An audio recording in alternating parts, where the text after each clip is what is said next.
Buenos días, buenas tardes, buenas noches, como en cada ocasión, un nuevo podcast de Compliance sin Fronteras. En esta ocasión hablaremos de un tema más que interesante y está vinculado directamente a la gestión de riesgos y el control interno del mundo de compliance y en los procesos de negocio relacionados con la anticorrupción. Y en este sentido no puedo estar mejor acompañada que por Pedro Solís. Bienvenido, Pedro. Hola Jimena, qué gusto estar aquí contigo. No, el gusto es nuestro, mío y de toda la comunidad de Compliance Sin Fronteras, que desde ya agradecemos enormemente que hayas aceptado esta invitación. La verdad que es fantástico contar con un profesional como tú, con tantos años trabajando en este tema y en general con un posicionamiento muy grande en toda la región. Así que yo antes que nada quiero presentar el perfil de Pedro. Pedro es jefe regional de gestión de riesgos y control interno en Encroma, una empresa líder en la fabricación y venta de pinturas y químicos, la cual forma parte del grupo Breca, un conglomerado empresarial de origen peruano y con presencia en diversos sectores a nivel de Latinoamérica. Así que fundamentalmente Pedro está formado como contador público, es trainer PwC en certificado y estudiante del máster de compliance en ADEM, especialista en gestión de riesgos y control interno, auditoría, planes de continuidad del negocio y evaluación de modelos de prevención corporativa. Tiene más de 16 años de experiencia comprobada ejecutando y liderando equipos a nivel regional en distintas organizaciones de prestigio, tanto en el mercado, dentro del sector financiero, industrial, firmas de consultoría y ONGs. Está certificado como Financial Risk Analysis por la American Academy of Financial Management, líder de la ISO 37001 y de la 31000, de control interno COSO y Scrum Master por la Scrum Master de la organización, ¿no? Así que muchísimas gracias, Pedro, por aceptar esta invitación. La verdad que es fantástico el tema que vamos a tratar y más aún un tema que está sobre la mesa en la mayoría de los directorios, ¿no? Porque básicamente el control interno trabaja normalmente con matrices de riesgo y modelización de los escenarios que en definitiva no dejan de ser Excels subidos a una plataforma de gestión de privilegios de usuarios para la asignación de determinados perfiles y roles. Pero el contenido sustantivo de las casillas está prefijado de antemano, ¿no? Muchas veces o más de las veces, trasladando al Excel los puntos de control de normativa técnica como ISO, COSO, ITL. Las proyecciones de riesgo se siguen haciendo con base de una estimación subjetiva, priorística, ¿no? Es decir, ¿qué grado de fiabilidad tienen en realidad y por qué han evolucionado tan poco en los últimos 30 años estos mapas de riesgo, ¿no? Sí, es una muy buena pregunta y es una muy buena reflexión para todo aquel que realmente quiere ejecutar una buena gestión de riesgos y mantener el control interno en una organización, sea cual sea el rubro, ¿no?, al que nos estamos dedicando. ¿Y esto por qué? Porque muchas veces solamente ejecutamos la gestión de riesgos para temas de reporte, por cumplir. Y ahí comienza la primera gran falla: metodologías estáticas y poco dinámicas, ¿no? Creo, y por la experiencia, que la gestión de riesgos no solamente debe mantener una adecuada implementación, sino que tiene que tener una adecuada gestión basado en la coyuntura estratégica, reputacional y coyuntural de cada empresa. Si nosotros solamente seguimos una metodología como un checklist, lo que vamos a hacer es llenar una matriz de riesgos, que una matriz de riesgos probablemente no le dé valor al negocio. Un ejemplo claro es cuando nosotros nos enfrentamos a una junta directiva. ¿Qué es lo que espera una junta directiva de un gestor de riesgos, de una alta dirección, de un gerente general, o del mismo gestor de riesgos, del mismo manager de gestor de riesgos de la empresa? Espera que tú le comentes sobre aquellos riesgos estratégicos que claramente van a impactar en los objetivos y la estrategia de negocio. Y no necesariamente en una metodología, no voy a decir dura, pero en una práctica de negocio universal como ISO, como COSO, te van a dar todas esas herramientas para adecuarte a tu tipo de rubro. ¿Qué quiere decir? Que lo más importante en este caso es: ok, adecuemos la metodología de gestión de riesgos, usemos matrices de riesgos, tengamos metodología cuantitativa y cualitativa para medir esos riesgos y sus controles, ¿no?, de forma preventiva, detectiva, correctiva, pero siempre alineados a nuestra estrategia de negocio. ¿Y qué cosa puede parar los objetivos? ¿Qué cosa va a parar la continuidad de mi operación? ¿No? Puede ser un riesgo reputacional, un mismo riesgo estratégico, un riesgo de continuidad de operación. Y a eso darle metodología dinámica, hacer monitoreo sobre el mismo, ¿no?, y adecuar esa gestión de riesgos a mi realidad. Con todas esas variables es donde yo creo que podríamos tener una adecuada gestión de riesgos. Sí, este es el gran desafío, ¿no? que tenemos por delante y la transformación digital que tiene que llegar a este ámbito, porque hoy en día las modelizaciones de ciberriesgo y las pólizas de ciberriesgo están poniéndose en duda, ¿no? En los tiempos que corren nadie esperaba una guerra de rifles ni de trincheras en pleno siglo XXI. Pero si nos vamos a la hemeroteca de los primeros años 2000, 2010, ya la prensa especializada no vaticinaba las ciberguerras como única alternativa bélica posible y que al fin no ha sido la que se ha materializado en absoluto en los conflictos, por ejemplo, de Ucrania, ni parece importarle a nadie. Es decir, las modernizaciones no deberían tener mecanismos de revisión en tiempo real basada en información extraída de agregados de noticias, así como las finanzas empleadas que emplean medios como Bloomberg para la formulación de sus estimaciones. ¿Qué opinión tienes en este punto? Totalmente de acuerdo. De hecho, has tocado un punto muy, muy importante en los negocios, que es el ciberriesgo, ¿no? Y las pólizas de los ciberriesgos. ¿Y por qué se ponen en duda? Porque así como en los riesgos operacionales, financieros y regulatorios, el riesgo informático y sobre todo relacionado a ciberseguridad debe contener el mismo tipo de tratamiento que los mencionados anteriormente, ¿no? Un constante seguimiento, ver cómo es el impacto de estos riesgos de ciberseguridad en la gestión de continuidad del negocio, en la recuperación de desastres, en los sistemas de la compañía, en sus controles tecnológicos preventivos y en el impacto de los mismos versus los seguros adquiridos, de hecho, para mitigar determinados riesgos o la totalidad de los riesgos. Al final, el negocio siempre está optando por que su apetito de riesgo erróneamente muchas veces cubra la contingencia y no el control, ¿no? Entonces, de ahí viene la poca confianza que se tiene versus estos seguros de ciberseguridad, en los mismos controles que nos sugieren implementar. En resumen, creo que así como todos los riesgos que muchas veces conocemos sin ser todos especialistas en tecnología, debemos contener el mismo tipo de tratamiento, ¿no? Y siempre velando por la continuidad del negocio. Al final, el cuánto ahorro versus cuánto me impacta puede ser un buen ejercicio preventivo y no necesariamente cuando el incendio ocurra. En ese punto, y escuchándote, Pedro, me viene a la cabeza, ¿no? la legislación europea en materia de privacy, que obliga a las compañías a comunicar a los particulares estas fugas de información, ataques o brechas de seguridad sufridas, ¿no? Básicamente es una obligación bastante incómoda. Imaginémonos lo bochornoso que es por una compañía tener que admitir que su base de datos de clientes ha sido accedida y comunicarlo proactivamente a su base de datos de clientes, ¿no? Pero, ¿qué es lo que ocurre en Latinoamérica? ¿No? Es decir, en aras de la gestión de riesgos y de la modernización, las compañías sujetas a una legislación positiva más laxa que la europea, como ocurre con Latinoamérica, deben empezar a dimensionar y establecer proyectos pilotos para, si bien no de forma oficial, estar tempranamente preparados o anticipados a esta probable universalización de las reglas europeas. Es un poco lo que ocurre con el reglamento europeo, ¿no? ¿Qué piensas que está haciendo Latinoamérica? ¿Está un poco expectante a que pase algo? ¿O está haciendo normativas internas que son básicamente un clon del reglamento europeo? ¿Cómo lo ves en este punto? Desde mi punto de vista como gestor de riesgos, yo creo que es un mix de ambas, ¿no? En algún momento, progresivamente, deberíamos hacerlo. Deberíamos optar siempre por la transparencia. ¿Y por qué me refiero a esto? No digo que no seamos transparentes y que estemos intentando hacerlo. Si bien puede causarnos cierto impacto, peor es cuando el riesgo está materializado, ¿no? Y lo baso en un ejemplo muy claro, el riesgo reputacional. Recordemos que el riesgo reputacional implica, de alguna forma, salida de clientes, ¿no? Baja del margen financiero, baja de mis ingresos. Claramente por algún tema que la empresa haya escondido y se haya revelado de otra forma, por algún tema en el que algún cliente claramente haya identificado alguna contingencia o algún issue que impacte la imagen de la empresa de la que está hablando. Y finalmente, progresivamente debemos transparentar en la región la información y el tratamiento de la misma. La exposición libre a nuestros stakeholders, a nuestros clientes, que tienen todo el derecho a saberlo. Lo peor siempre creo que es apagar el incendio y no la causa raíz.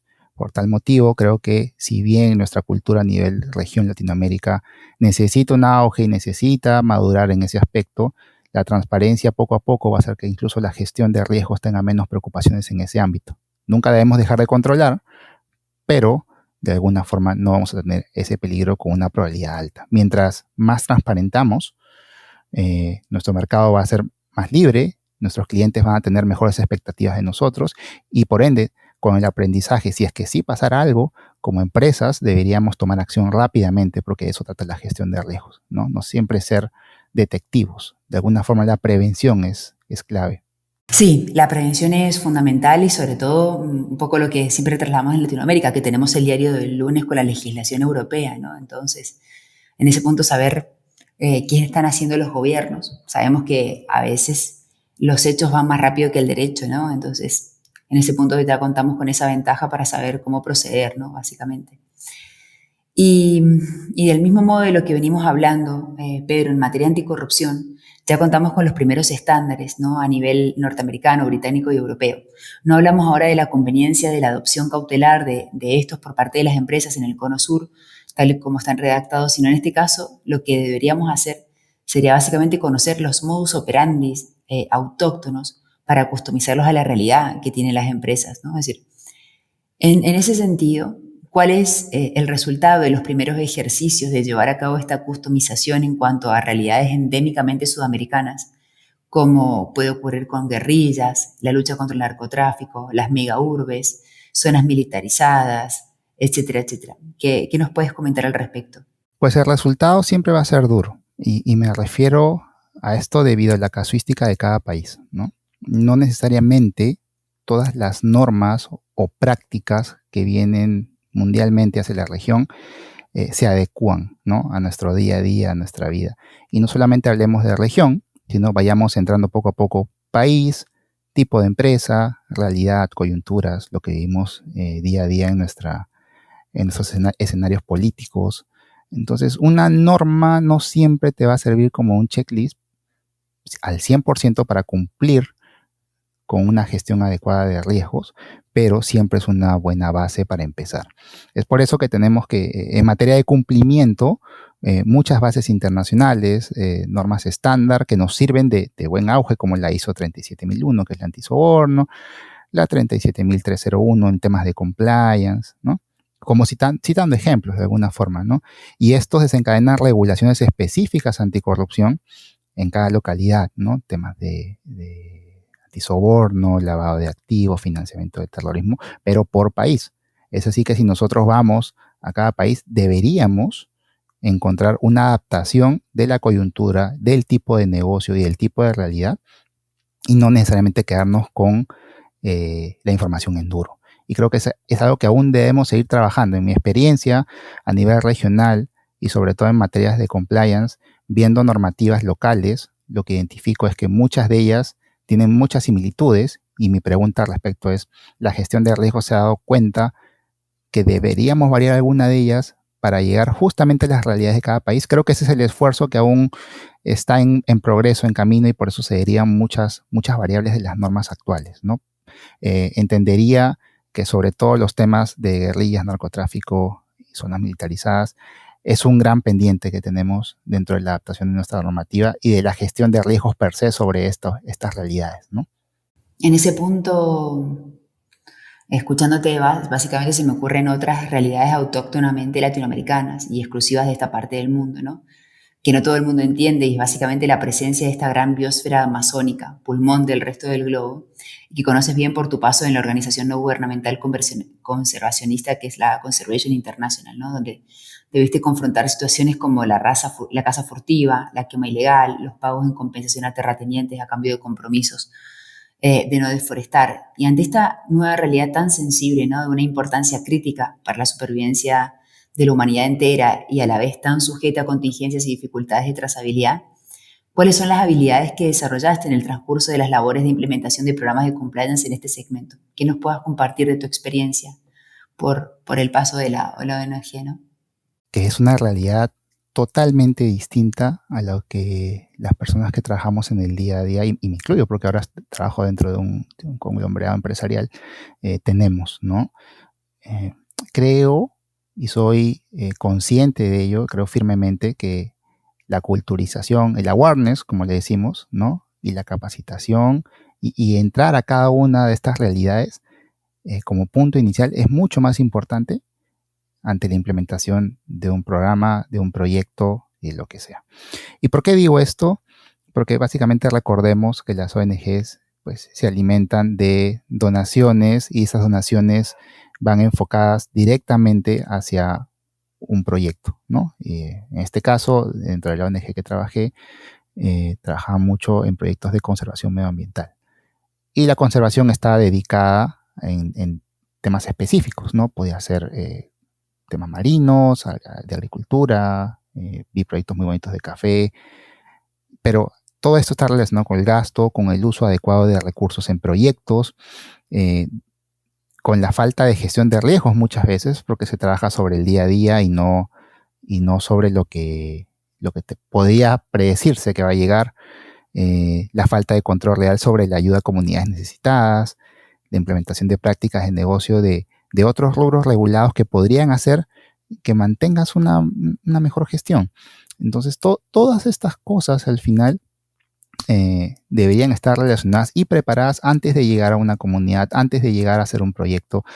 Y sobre estas, siempre concientizar a las personas que están alrededor, ¿no? Porque esas personas incluso van a ser actores importantes dentro de la ejecución de un proyecto. Estás entrando a su zona geográfica, estás intentando ayudar y donar, pero ¿cómo llegas a esas comunidades? ¿Cómo le aseguras y cómo le indicas que debe seguir ciertas reglas de cumplimiento o ciertas prácticas de cumplimiento para que el proyecto se lleve a cabo de manera adecuada, para que no desaparezcan fondos, para que mantengamos un adecuado control y un adecuado, incluso, canal de denuncia ante algún suceso? Para mí, el punto básico de esto y el aprendizaje es la culturización. Si no comenzamos por ahí, muy difícil que podamos ejecutar y lograr los objetivos que nos planteamos. Y esto lo masifico no solamente a nivel de ONGs, ¿no? Sino en todo proyecto en general, que tenga una gestión de riesgos de por medio y una gestión de cumplimiento. Pedro, directamente vinculado con esto que comentas, ¿no? Dada tu residencia en Perú, Bolivia también, son dos de las mayores proveedores de litio y tierras raras del planeta, ¿no? Materiales imprescindibles para el despliegue final de la movilidad eléctrica.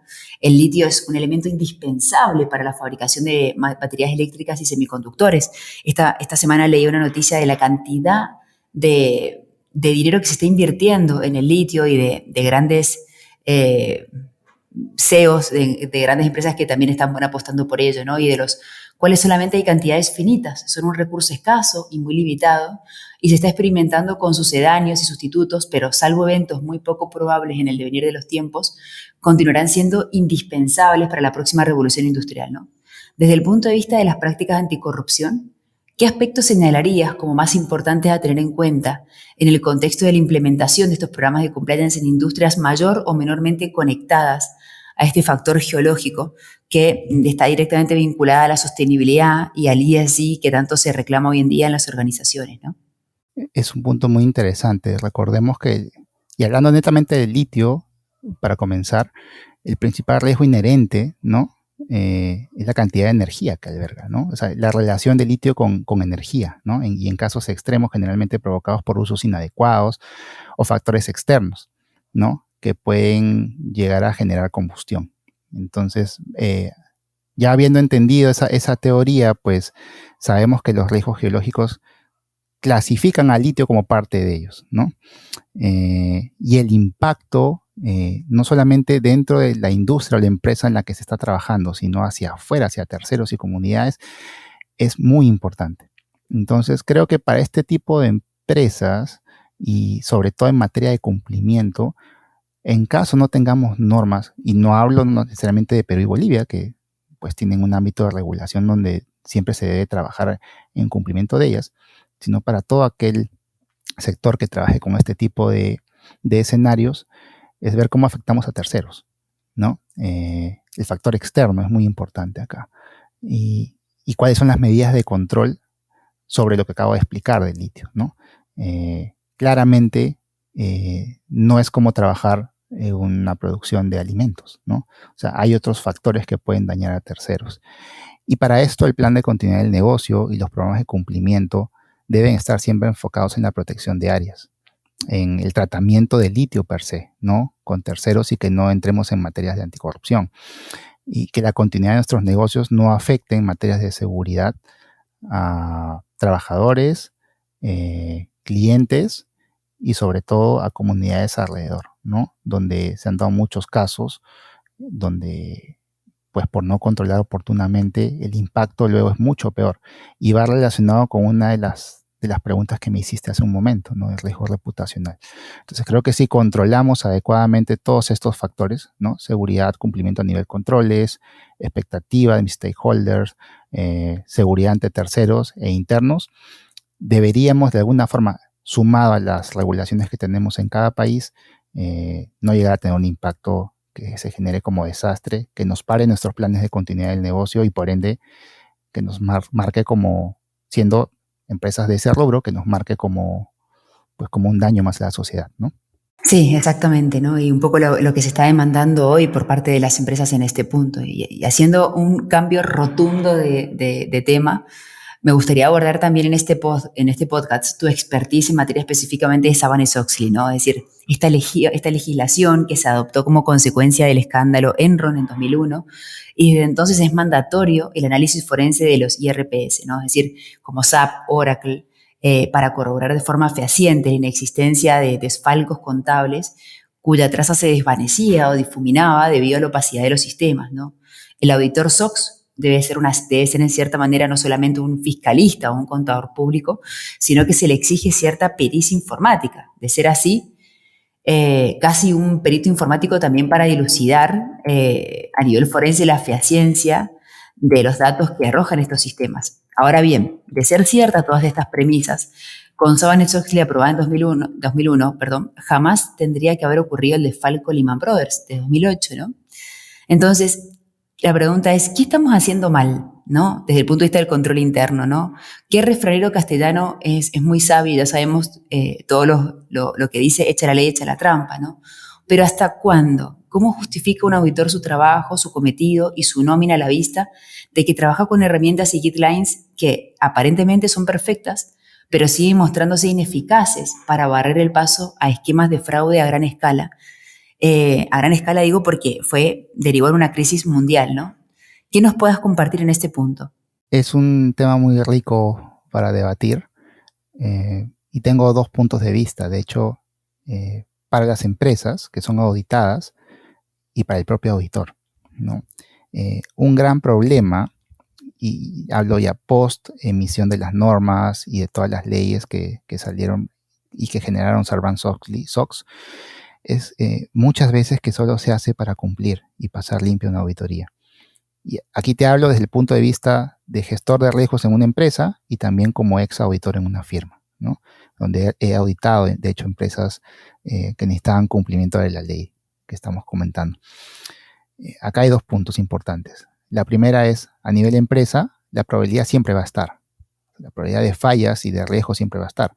Si no estamos en una empresa que tiene riesgos inherentes alrededor, estamos trabajando en un sueño, ¿no? Comenzando por ahí. Entonces, la probabilidad, si sea mínima, y hablando ya de un mapa de riesgos, siempre va a estar. El impacto, por más de que la probabilidad sea pequeña, podría ser grande. Y hemos hablado en muchas de las otras preguntas de temas de riesgo reputacional, que se relacionan con temas de riesgo financiero. Por el lado de los sistemas, pues nada es perfecto. De hecho, implementando programas de riesgo y control relacionados a SAP o a Oracle, siempre hay de por medio la persona, el trabajador, ¿no? Claro, siempre se está intentando automatizar todo, pero siempre hay alguien que debe controlar, ¿no? Ahora, la automatización nunca va a ser perfecta mientras mis procesos cambien. Ese es otro punto importante, ¿no? Hemos implementado algo en año 1 y en año 3 mis procesos mutaron, mejoraron, cambiaron. La pregunta es, ¿estoy yendo de la mano con mis sistemas? Probablemente no. Mis procesos están asociados a gestión de riesgos, al sistema y a las decisiones de la alta dirección que son dinámicas, probablemente tampoco, ¿no? Entonces ahí tenemos un punto importante por empresa. Y como auditor, ahí va el siguiente, y creo que también es fundamental, el gran error es cuando el auditor no rota el objetivo y el alcance de la revisión, cuando es estático en su metodología de revisión y cuando simplemente hacemos el trabajo que se hizo el año anterior, ¿no? Entonces, ¿qué valor le damos a la organización auditada si solamente votamos resultados basados en una misma lógica, en un mismo query, en una misma prueba en un mismo alcance.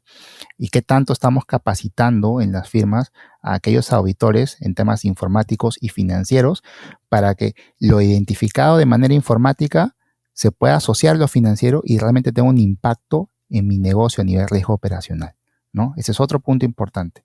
Como auditor, he tenido la experiencia de entender que un sistema siempre está asociado a un área y a un proceso, y que ese proceso puede tener niveles incluso. Como auditor puedo ver un macro proceso, pero no he entendido, me quedo dudas, puedo entrar a un nivel 2 en ese proceso, a un nivel 3, llevarlo hasta actividad, y sobre eso ver si hay confianza o no en controles. Muchas veces por hacer lo mismo que el año anterior no le damos valor a nuestro cliente. Y no estoy diciendo que las firmas necesariamente lo hagan de esa forma. La pregunta es, si las empresas se les exige que capaciten, que estén siempre en constante dinámica, ¿la forma de auditar también lleva el mismo concepto? Es una pregunta que siempre me hago y espero que se pueda ejecutar de esa manera, de tal forma que no solamente, una vez más, como lo dije al comienzo de esta pregunta, hagamos por cumplir y por pasar y poder seguir cotizando en bolsa, sino que realmente lo hagamos porque queremos saber cuáles son nuestras falencias y hacia qué nos enfrentamos frente a nuestros stakeholders y nuestros clientes de nuestros procesos. Pedro, me ha encantado este podcast. Te agradezco enormemente que nos ilustraras de esta manera sobre la importancia del control interno, sobre las tendencias, sobre los desafíos que tenemos tanto en Latinoamérica como en el mundo. Muchísimas gracias por este espacio, muchísimas gracias por compartir a toda la comunidad toda tu experiencia y tu saber. Ha sido un enorme placer contar contigo y ojalá que nos podamos conocer muy pronto. Encantado, Jimena, cuando gusten, a la orden siempre y nada, la gestión de riesgos siempre es importante, así que tomémosla en cuenta en todo momento. Se ha vuelto una necesidad y una obligación en las organizaciones. Yo considero que hoy en día no hay una organización, sea sector público o privado, que hoy no tenga mecanismos de control interno, ¿no? Los escándalos están a la luz, cada vez son más escándalos los que salen en las noticias y a partir de ahí hay una fuerte preocupación en el sector empresarial en relación a este riesgo reputacional que hoy en día la ausencia de estos controles internos les puede generar, ¿no? Así que muchísimas gracias, Pedro, por este espacio, enormemente agradecida y un fuerte abrazo a ti.